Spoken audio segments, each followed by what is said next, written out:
December 7, 1941. A date that would live in infamy. Japanese bombers screamed over Pearl Harbor and turned the American Pacific Fleet into burning wreckage. 2. 403 Americans died that morning. The United States had just been dragged into the deadliest war in human history. And in the skies above the Pacific, American pilots were about to discover a terrifying truth. They were outclassed, outgunned, outflown. The Japanese Zero fighter could turn inside anything America had. It could climb faster. It could maneuver tighter. American pilots who tried to dogfight the Zero died within seconds. Kill ratios hit 4-1, 5-1. Entire squadrons were being wiped out. The Army Air Forces needed a miracle. What they got was a 21-year-old farm boy from Wisconsin who had never seen combat. A kid so quiet his own squadron mates barely knew his name. A pilot whose insane tactics were considered suicidal by every expert in the military. His name was Richard Ira Bong, and within 3 years, this nobody would shoot down 40 Japanese aircraft. A record that has never been broken. A record that will stand forever. How did he do it? The answer will change everything you think you know about aerial combat. The situation in early 1942 was catastrophic. Japan was winning. Everywhere. The Philippines fell in May. Singapore surrendered with 80,000 British troops. The Dutch East Indies collapsed. Australia itself seemed within reach of invasion. Japanese forces had swept across 3,000 miles of ocean in just 6 months. And the reason was simple. Japanese pilots were better. These were not amateurs. They had been fighting since 1937. 5 years of continuous combat in China had forged them into the deadliest aviators on Earth. They flew the Mitsubishi A6M0, a fighter so agile it seemed to defy physics. It could turn in half the radius of any American plane. It could climb at angles that seemed impossible. American training doctrine was clear. Get on your enemy's tail, turn with him, shoot him down. This had worked in World War I. Every American pilot learned it. And against the Zero, this doctrine was a death sentence. Combat reports from New Guinea told the same story again and again. American pilot engages Zero. American pilot attempts to turn. Zero gets behind American pilot. American pilot dies. The math was brutal. For every Zero shot down, America lost 3 fighters. Sometimes 4, sometimes more. Replacement pilots arrived with 40 hours of flight time. They lasted an average of 3 missions. The Army desperately needed new tactics, new strategies, someone who could figure out how to beat an unbeatable enemy. Richard Bong was born September 24, 1920, in Superior, Wisconsin. 9th child of Swedish immigrant farmers. Nothing special about his childhood. Nothing remarkable about his grades. Teachers called him average. Classmates barely remembered him. He was so shy, he could barely hold a conversation. But there were 2 things that separated Richard Bong from everyone else. First, he could shoot. From age 8, he hunted with his father in the Wisconsin wilderness. Rabbits, pheasants, deer. He learned to track prey through silent forests. He learned patience. He learned to wait for the perfect moment. Most importantly, he learned deflection shooting. The art of firing not where your target is, but where it is going to be. A flying duck does not wait for your bullet. You must predict its path.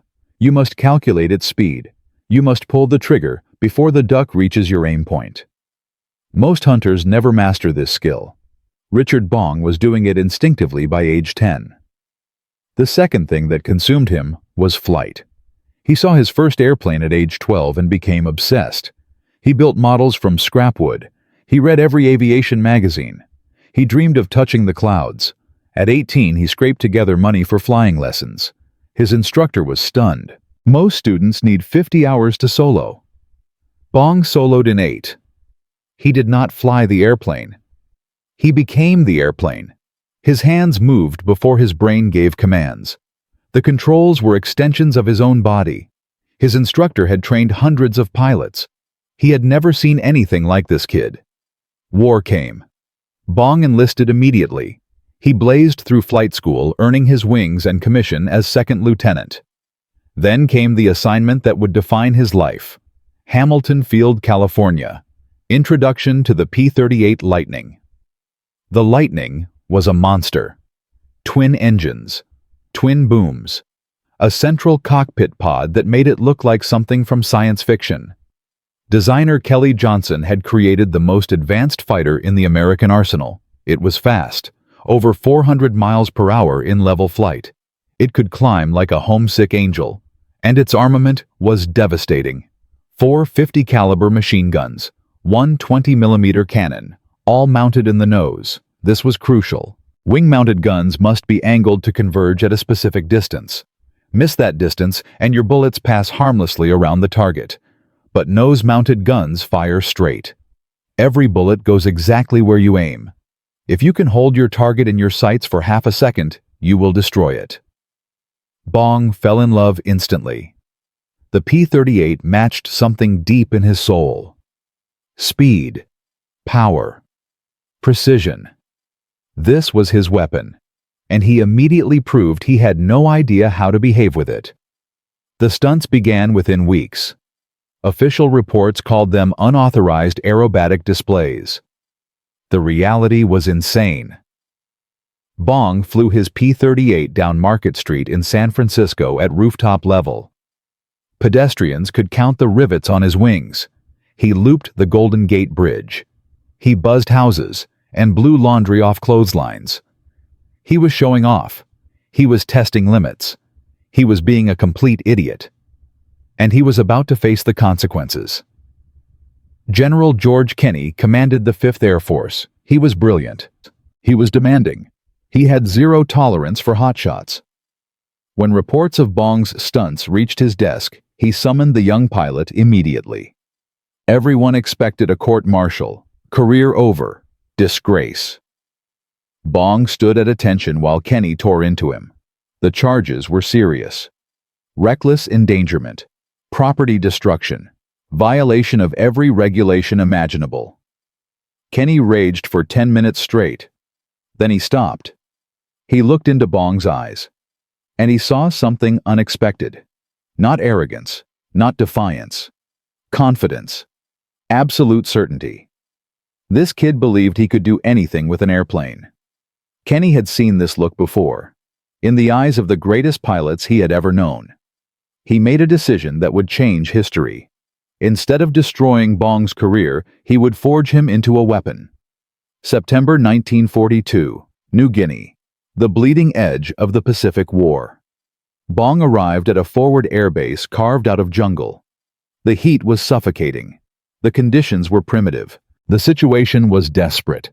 Japanese forces were pushing toward Port Moresby. If it fell, Australia would be within bombing range. The pilots Bong would face were veterans. They had been killing Americans for months. They expected to keep killing Americans. They had never encountered anyone like Richard Bong. His first missions were escorts and patrols. He watched. He studied. He analyzed. He saw American pilots engage Zeros in turning fights and die. He saw the Japanese tactics, how they worked in pairs, how they used their agility, how they lured Americans into traps. And in his quiet, methodical mind, he developed something revolutionary. A completely new way to fight. Bong's doctrine violated everything American pilots had been taught. Never turn with a zero. Never. Use the P-38 speed to climb above the enemy. Convert altitude into energy. Dive from the sun. Fire one precise burst. Use momentum to climb away. Never slow down. Never engage. Hit and run. The experts said it would not work. Too passive, too defensive. Real pilots fought in turning dogfights. Bong ignored them all. December 27, 1942. His first confirmed kill. A Japanese bomber formation over Buna. Bong climbed to 20,000 feet. He positioned himself with the sun behind him. He waited. patient as a hunter in a Wisconsin forest. Then he dove. 500 miles per hour. The bomber crew never saw him. He fired one burst. 2 seconds. The bomber exploded. Bong was already climbing away, scanning for his next target. Gun camera footage later showed his technique. Approach, aim, fire, disengage, clinical, efficient, lethal. Within weeks he had 5 kills. He was an ace. Within months he had 10, 15, 20.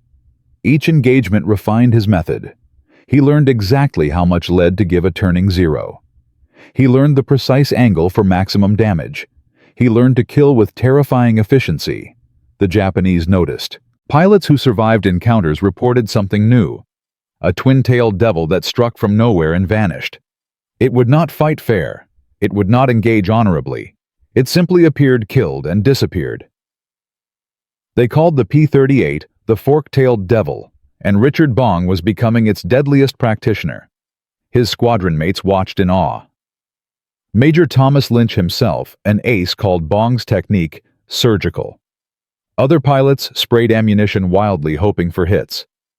Bong fired short, precise bursts. His ammunition consumption was the lowest in the squadron. His kill rate was the highest. He was doing something no one had ever seen. He was making aerial combat into a science. But success brought attention, and attention brought danger. By early 1943, the Japanese were adapting. They knew about the diving attacks. They developed new formations. They set traps for the fork-tailed devils. The easy victories were ending. The war was about to enter a new phase, and Richard Bong was about to face challenges that would push him to his absolute limit. General Kenny watched Bong's victory count climb with mixed emotions, pride, and fear. This quiet kid from Wisconsin was becoming the most valuable pilot in the Pacific. Every mission risked losing him.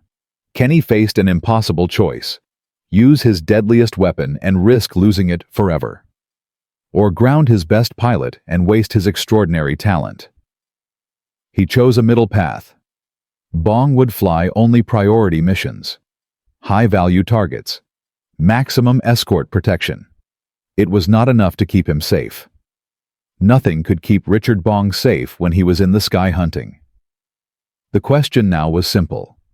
How far could one pilot push the limits of human skill? How many enemies could one man destroy? And what would it cost him?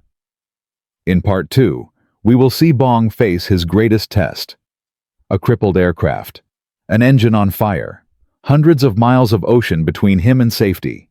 Any sane pilot would have run. Richard Bong turned back into the fight. What happened next would cement his legend forever. The fork-tailed devil was just getting started. A farm boy from Wisconsin had done the impossible. Richard Bong had taken his crazy hit-and-run tactics and turned them into a killing system. 20 victories by early 1943. The highest-scoring American ace in the Pacific. His method was simple. Never turn with a 0. Dive from above. Fire one burst. Climb away. Repeat until the enemy is dead. The experts had laughed at this approach. Now they were studying it. But proving a concept is one thing. Surviving long enough to perfect it is another. Bong was about to learn that the deadliest enemy is not always the one in your gun sights. Sometimes it is the men on your own side. And sometimes it is the machine you trust with your life. In the next 12 months, Richard Bong would face challenges that pushed him to the edge of human endurance. He would fight battles that seemed unwinnable. He would survive crashes that should have killed him. And he would discover that being the best pilot in America meant becoming a target for everyone. The P-38 Lightning was a revolutionary aircraft. It was also a killer of its own pilots. By mid-1943, more American pilots had died in P-38 accidents than in combat against the Japanese. The problem had a technical name: compressibility. At high speeds, shock waves formed on the wings and tail. The controls would lock. The nose would tuck down into an unrecoverable dive. Pilots called it the death spiral. You pushed into a dive to attack. You exceeded a certain speed. The controls froze. You rode the plane straight into the ground. Nothing you did mattered. Lockheed engineers knew about the problem. They were working on fixes, but fixes took time, and pilots were dying now. The solution required dive flaps that would disrupt the shock waves. These flaps were still in development. They would not reach combat squadrons for another year. In the meantime, pilots had to rely on instinct and luck. Richard Bong had both in abundance. His technique minimized the compressibility risk.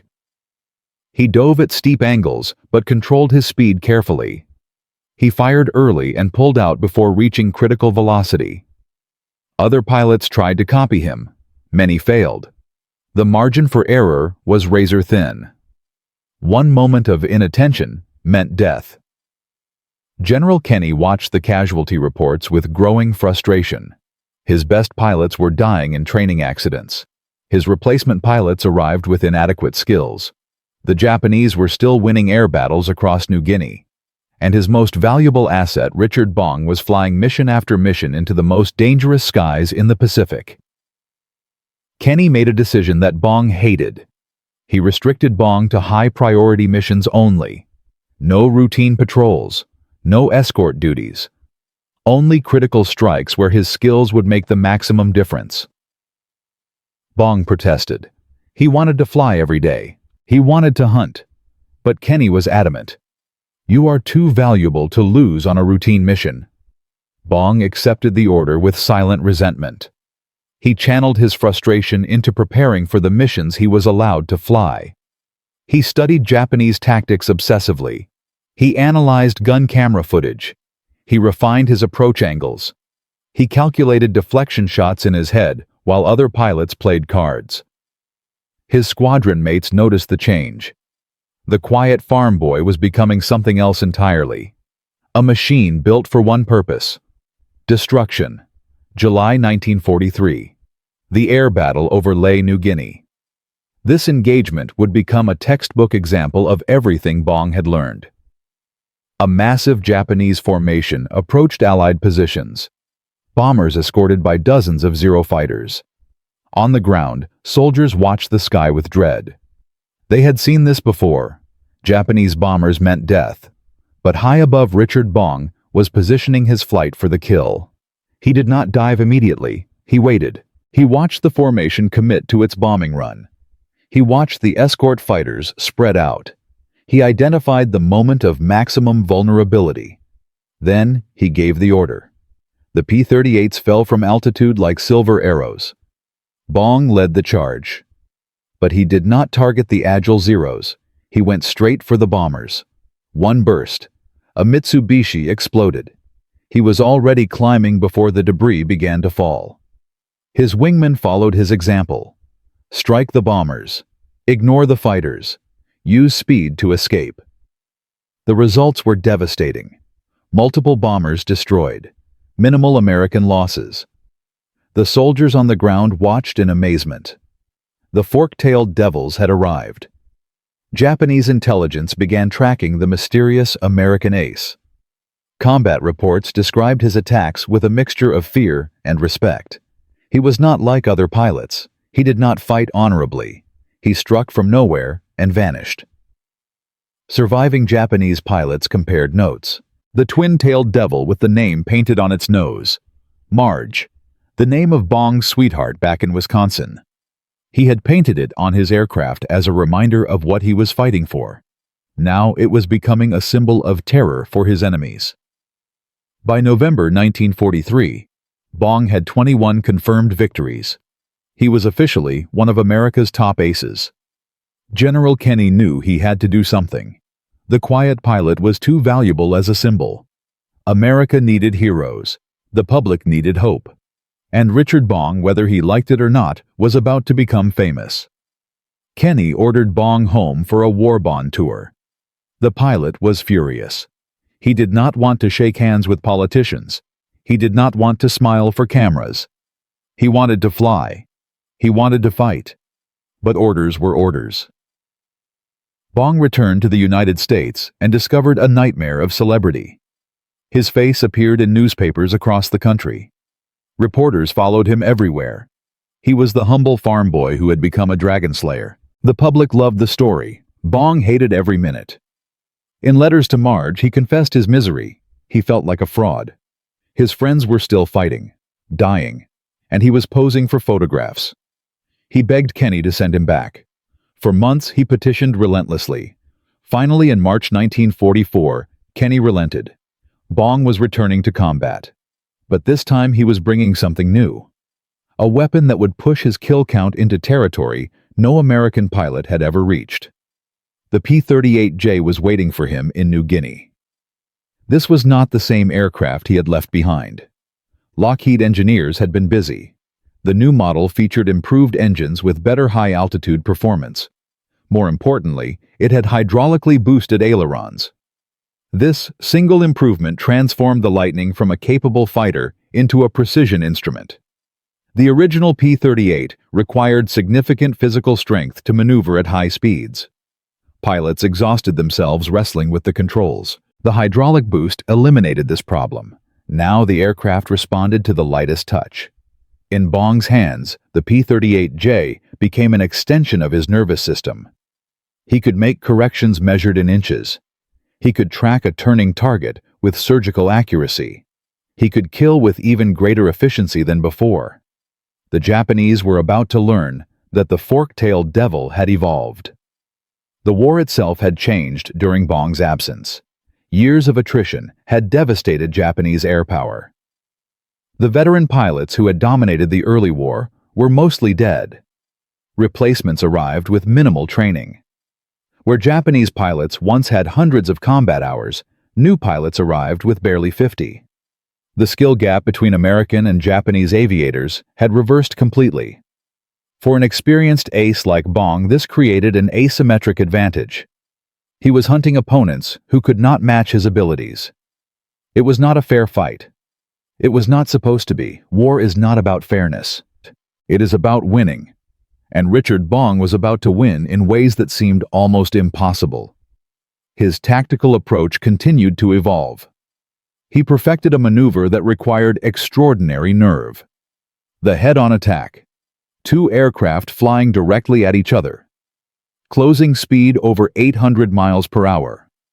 The window for a kill measured in fractions of a second. Most pilots broke off early. The fear of collision was overwhelming. Bong held his course. He flew straight at the enemy guns, blazing until the last possible moment. He flew through the debris of his victims. His gun camera footage shocked intelligence analysts. No one had ever seen such controlled aggression. Such absolute commitment to the kill. By June 1944, the inevitable happened. Bong shot down his 27th and 28th aircraft over New Guinea. He had just passed Eddie Rickenbacker's World War I record of 26 victories. Richard Ira Bong was now officially the greatest American fighter ace in history. General Kenny reacted with a mixture of pride and terror. He immediately restricted Bong from routine combat missions. The ace was too valuable. His loss would devastate morale. Bong was furious. He argued. He pleaded. His place was in the sky. Kenny refused to budge, but he offered a compromise. Bong could fly priority missions as a flight leader. He would direct battles rather than fight them alone. He would be a general in the sky. The restriction did nothing to slow Bong down. Priority missions meant he was sent where the fighting was thickest. His victory count continued to climb. 30, 32, 35. Each number represented a family in Japan that would never see their pilot return. Each number represented American bombers that reached their target safely. Each number brought Bong closer to a record that seemed unreachable. October 1944.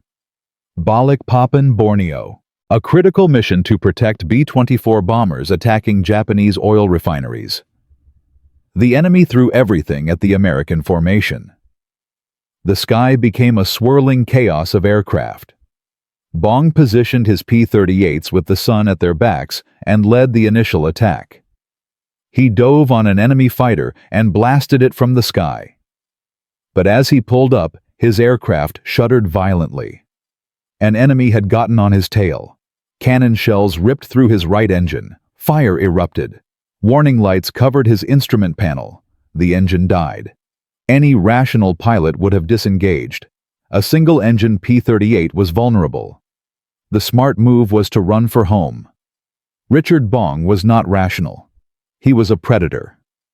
And there were still enemies in his sky. He feathered the dead propeller to reduce drag. He hit the fire extinguisher. He assessed his situation with cold calculation. The aircraft was crippled, but it was still flying. The guns still worked. That was enough. Trailing smoke from his ruined engine, Bong banked back into the dogfight. He found another Japanese fighter. He lined up his shot. He fired. The enemy exploded. Only then did Bong turn for home. He nursed his battered Lightning across hundreds of miles of open ocean.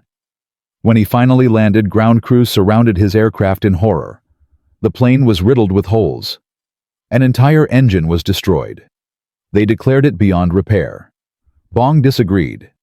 He supervised the repairs personally. Within weeks, he was flying Marge again. This single engagement cemented his legend. He was not just skilled. He was unkillable. The fork-tailed devil that could not be destroyed. December 1944. Bong's victory count reached 40. The number was so far beyond anything achieved before that it seemed unreal. 40 confirmed kills, 200 combat missions, 0 defeats. General MacArthur himself issued the order. Richard Bong was permanently grounded. His war was over. He was too valuable to risk. America's ace of aces was going home, whether he liked it or not. His final combat mission was December 17, 1944. An uneventful patrol with no enemy contact. The most successful fighter pilot in American history had flown his last combat mission. He was 24 years old. But his story was far from over. Back in America, a new assignment awaited. A new aircraft, a new frontier, and a fate that no one could have predicted. In Part 3, we will see Richard Bong face challenges beyond anything he experienced in combat. The jet age was dawning, and the farm boy from Wisconsin was about to discover that some enemies cannot be shot down. The most dangerous flight of his life was still ahead. A quiet farm boy from Wisconsin had rewritten the rules of aerial combat.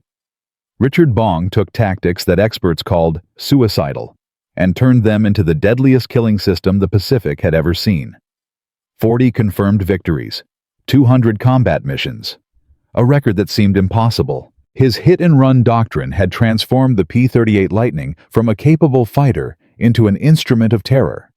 The Japanese called it the fork-tailed devil, and they feared it. By December 1944, the American military made a decision that Bong despised. They grounded him permanently. He was too valuable to lose.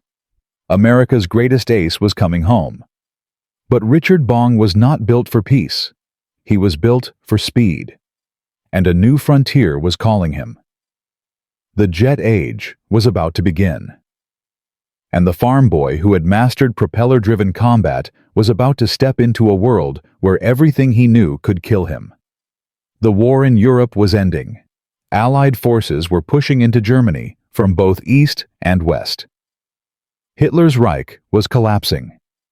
But in the Pacific, the fighting continued with undiminished ferocity. Japanese resistance grew more desperate as American forces island-hopped toward the homeland. Kamikaze attacks had begun. Japanese pilots deliberately crashed their aircraft into American ships. It was suicide warfare on an industrial scale. The nature of air combat was changing, and technology was changing even faster. In secret facilities across America, engineers were developing weapons that would make everything Bong had learned obsolete. The piston engine fighter that had dominated warfare for 40 years was dying. Something new was being born. Something terrifyingly powerful. The jet engine. Richard Bong was about to become part of this revolution, whether he was ready or not. January 1945. Bong returned to the United States as the most celebrated pilot in American history. He was awarded the Medal of Honor, the nation's highest decoration for valor. Secretary of War Henry Stimson personally placed it around his neck in a ceremony at the Pentagon. The citation spoke of conspicuous gallantry and intrepidity above and beyond the call of duty. It mentioned his brilliant leadership and relentless pursuit of the enemy. Bong stood through the ceremony in characteristic silence. He looked uncomfortable in his dress uniform, surrounded by generals and politicians.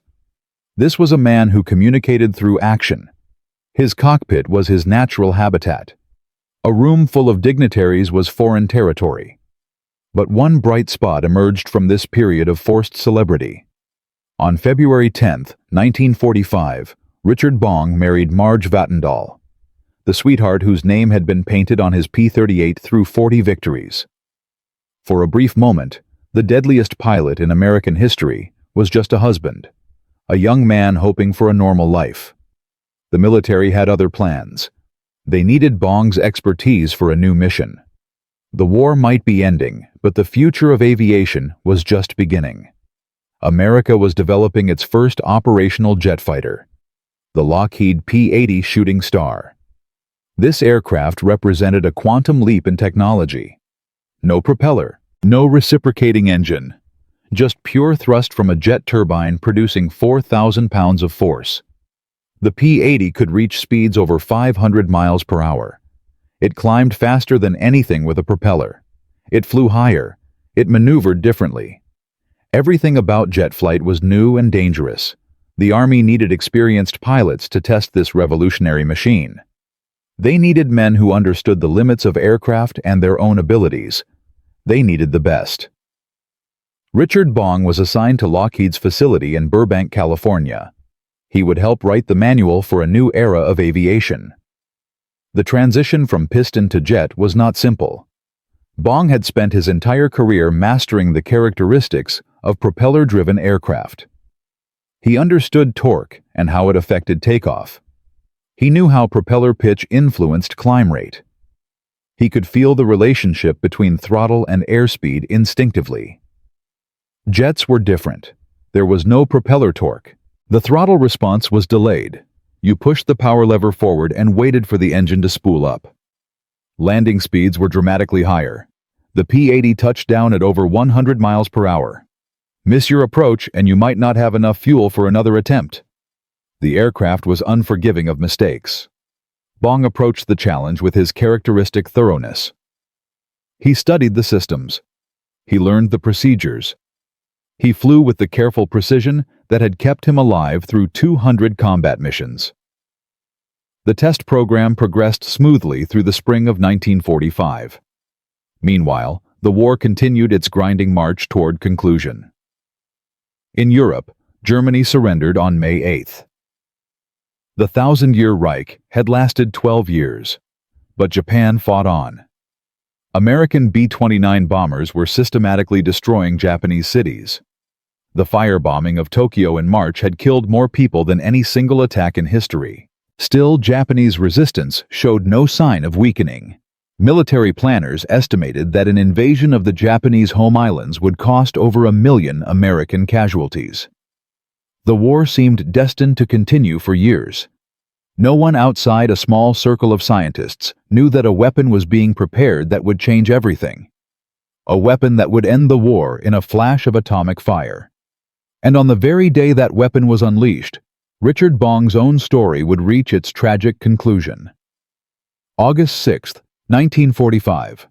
A hot, clear summer day at Lockheed Air Terminal in Burbank. For Major Richard Bong, it was routine. Another test flight. Another acceptance check on a new P-80 fresh from the production line. He had done this dozens of times. The procedures were familiar. The aircraft was familiar. There was no reason to expect anything unusual. He completed his pre-flight checks. He climbed into the cockpit.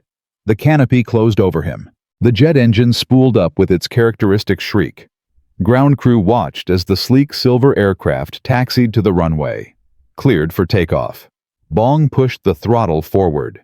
The P-80 accelerated rapidly and lifted into the California sky. Witnesses on the ground described a perfect departure. The aircraft climbed normally. Everything looked routine. Then something went catastrophically wrong. The primary fuel pump failed, without warning, without any chance to react. The jet engine flamed out, at low altitude, over a populated area. Richard Bong was suddenly flying a very expensive glider. He had seconds to make decisions that would determine whether he lived or died. Below him, the suburbs of Los Angeles stretched to the horizon. Houses, schools, families. He could not simply crash. He had to try to save the aircraft or get clear. He fought for control. He attempted emergency restart procedures. The engine would not respond. There was not enough altitude. He tried to glide back toward the runway. He could not make it. In the final moments, he made a decision. He would try to bail out. He jettisoned the canopy. He attempted to eject, but he was too low. There was not enough time. The P-80 crashed into a field and exploded. Major Richard Ira Bong was killed instantly. He was 24 years old. On the exact same day, half a world away, a B-29 named Enola Gay flew over Japan. It opened its bomb bay doors and released a single weapon over the city of Hiroshima. In a blinding flash, 70,000 people died instantly. The atomic age had begun. The news of Bong's death was buried beneath headlines announcing the dawn of nuclear warfare. In a profound irony, America's greatest ace of the propeller era died on the day that his type of combat became obsolete. The master of conventional aerial warfare perished as the world changed forever. The investigation into Bong's crash revealed a mechanical failure. The fuel pump had malfunctioned. There was nothing he could have done. The accident was not his fault. But that knowledge provided little comfort to those who mourned him. Marge Bong became a widow at 22. She had been married for less than 6 months. General George Kenney, the man who had recognized Bong's genius and forged him into a weapon, was devastated. He later wrote that Bong was the greatest fighter pilot he had ever seen. Kenney noted that Bong's success came not from aggression, but from calculated precision. He made killing look effortless because he had mastered the science of aerial combat. 80 years later, Richard Bong's record still stands. 40 confirmed aerial victories. No American pilot has ever matched it. No American pilot ever will. Modern air combat is fought with radar and missiles at distances measured in miles. The era of visual-range dogfighting ended with World War II. The conditions that created aces like Bong no longer exist. His record is frozen in time, a monument to a type of warfare that will never return. But the true measure of his legacy is not found in numbers. It is found in the bomber crews who reached their targets because Bong was flying escort.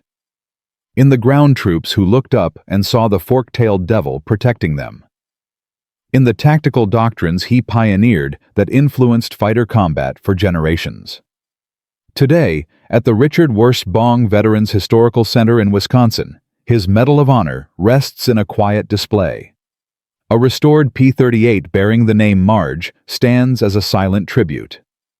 Visitors come to learn about the quiet farm boy who became America's deadliest pilot.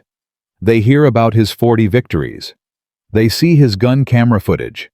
They marvel at his precision and skill. But perhaps the most important lesson of Richard Bong's life is not about combat. It is about potential. A shy kid from the frozen north. A C student who showed little promise. A young man so quiet, his classmates barely remembered him. Yet within that unassuming exterior lived a genius. A natural talent so profound that it changed history. Richard Bong proved that heroes do not always look like heroes. Sometimes they look like farm boys. Sometimes they speak softly and let their actions roar. In Part 4, we will examine the lasting impact of Bong's legacy. How his tactics influenced generations of fighter pilots. How his story continues to inspire. And why his record will stand forever as a testament to human potential at its absolute peak. The fork-tailed devil may be gone, but his legend lives on. A shy farm boy from Wisconsin. A fighter aircraft that terrified its own pilots. tactics that experts called suicidal. Richard Bong took all of these elements and forged them into the deadliest combination in American aviation history. 40 confirmed victories, 200 combat missions, 0 defeats. He revolutionized aerial combat with a doctrine so simple it seemed impossible. Never turn, never slow down, strike from above and vanish. The Japanese called him the fork-tailed devil. His own commanders called him irreplaceable. And on August 6, 1945, at the age of 24, Richard Ira Bong died in the crash of an experimental jet fighter. On the same day that atomic fire consumed Hiroshima. On the same day that his type of warfare became obsolete forever. But this story has one final chapter. Because the true measure of a legend is not how he lived, it is what he left behind. The news of Bong's death reached Wisconsin before the news of the atomic bomb. In Superior, his hometown flags dropped to half-staff. Church bells rang. The community that had watched him grow from a quiet child into America's greatest ace now mourned him as their own.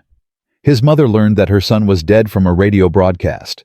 She had sent 9 children into the world. Richard was the first she would bury. Marge Bong received the telegram that every military wife dreaded. She had been married for less than 6 months. The name painted on the nose of 40 victorious missions now belonged to a widow at 22. She never remarried. For the rest of her life, she carried his memory. She attended reunions of his squadron. She spoke at dedications of memorials. She kept his letters, his photographs, his Medal of Honor. When asked about him decades later, she would simply say that he was the finest man she ever knew. General George Kenney wrote the official condolences, but privately he was devastated. He had discovered Bong. He had protected him from court-martial. He had forged him into a weapon and unleashed him upon the enemy. Now that weapon was gone. Kenney would later write extensively about Bong in his memoirs. He called him a once-in-a-generation talent. He noted that Bong's success came not from aggression or recklessness, but from cold, calculated precision. The farm boy who had buzzed the Golden Gate Bridge for fun had become the most disciplined killer in the American arsenal. Kenney believed that Bong could have achieved 50 or 60 victories if he had been allowed to keep flying combat. But the military had grounded him to preserve a symbol. And in trying to keep him safe, they had sent him to his death in a test aircraft. The irony was not lost on anyone. The men who had flown with Bong carried his memory through the remaining weeks of the war and into the decades that followed. Thomas McGuire, who had competed with Bong for the title of top ace, was killed in combat over the Philippines in January 1945. His final score was 38. Bong's record of 40 remained untouched. Other pilots who had learned from Bong's tactics survived the war and became instructors themselves. They passed down his doctrines. Never turn with a more maneuverable enemy. Use speed and altitude as weapons. Fire short, precise bursts. Disengage immediately after attacking. These principles became standard training for American fighter pilots. They were taught in Korea. They were taught in Vietnam. They are still taught today. But the true legacy of Richard Bong extends far beyond tactics. It lies in what his success revealed about human potential. Here was a young man with no obvious advantages. He came from poverty. He was not a brilliant student. He had no connections or influence. He was so shy that forming friendships was difficult. Yet within this unassuming exterior lived a genius.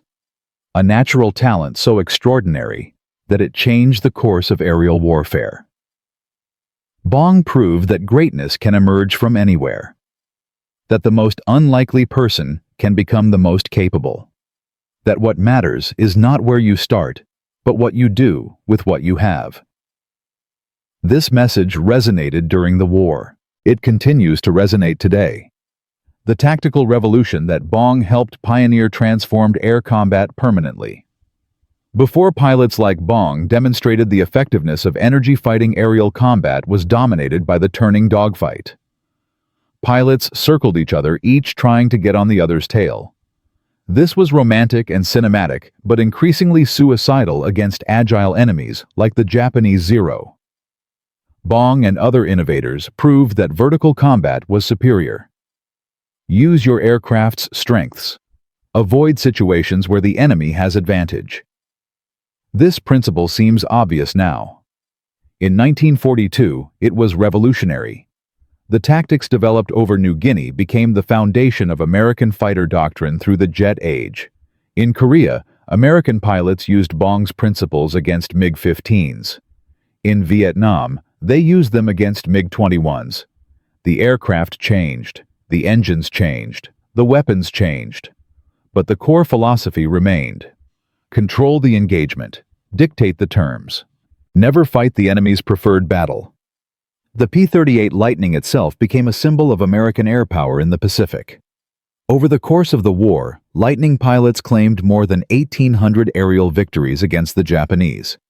The aircraft that was so difficult to master proved devastating in the hands of those who learned its secrets. Bong was its most successful practitioner, but he was far from alone. Charles MacDonald scored 27 victories in the Lightning. Thomas Lynch scored 20. Gerald Johnson scored 22. These men and dozens of others proved that American industry and American skill could overcome any enemy. After the war, the P-38 quickly faded from service. Jets were faster. Jets were the future. The last Lightnings were retired by the late 1940s. But the legend endured. There is one aspect of Bong's story that few people discuss: the psychological cost of what he accomplished. Richard Bong killed at least 40 enemy pilots and aircrew, possibly more. Each of those kills represented a human being with a family with hopes and dreams with a life cut short. Bong never spoke publicly about this burden. His combat reports were clinical and detached. His letters home focused on his love for Marge and his desire to return to Wisconsin. But those who knew him noted a change as his victory count climbed. The quiet farm boy became quieter. The shy young man withdrew further into himself. He found solace in flying, but seemed uncomfortable with the celebrity that his success brought. Was this the weight of what he had done? We will never know. Bong did not live long enough to write memoirs or give extensive interviews. His inner life remains a mystery. One detail that few people know involves the crash investigation. When engineers examined the wreckage of Bong's P-80, they discovered that the fuel pump failure was not a random malfunction. It was a design flaw that affected early production models. The pump could fail without warning under certain conditions. After Bong's death, the design was modified.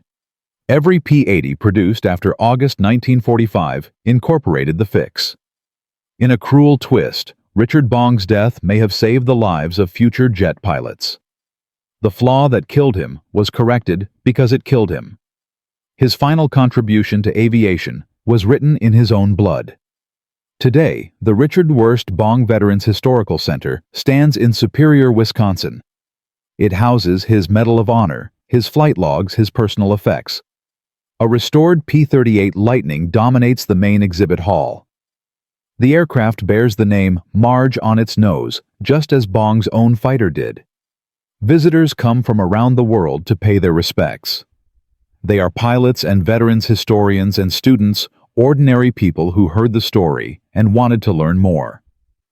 The center preserves not just artifacts, but memory. It ensures that future generations will know what Richard Bong accomplished and what he sacrificed.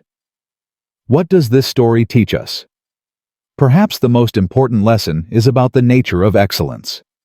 Richard Bong did not become America's greatest ace through natural aggression or bloodlust.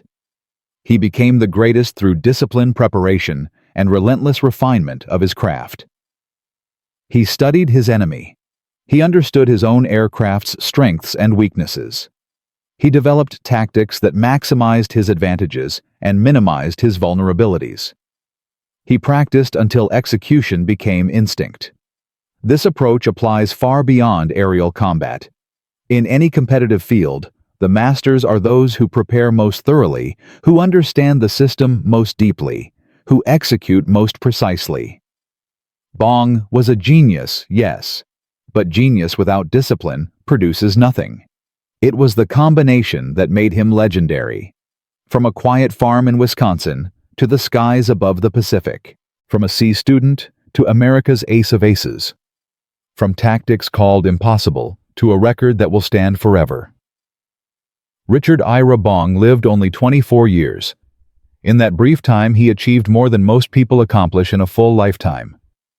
40 victories, 200 missions, 1 Medal of Honor, 1 eternal legend. He proved that heroes do not always look like heroes. That courage can wear a shy smile. That the most dangerous weapon is not the aircraft or the gun, but the mind of the person wielding them.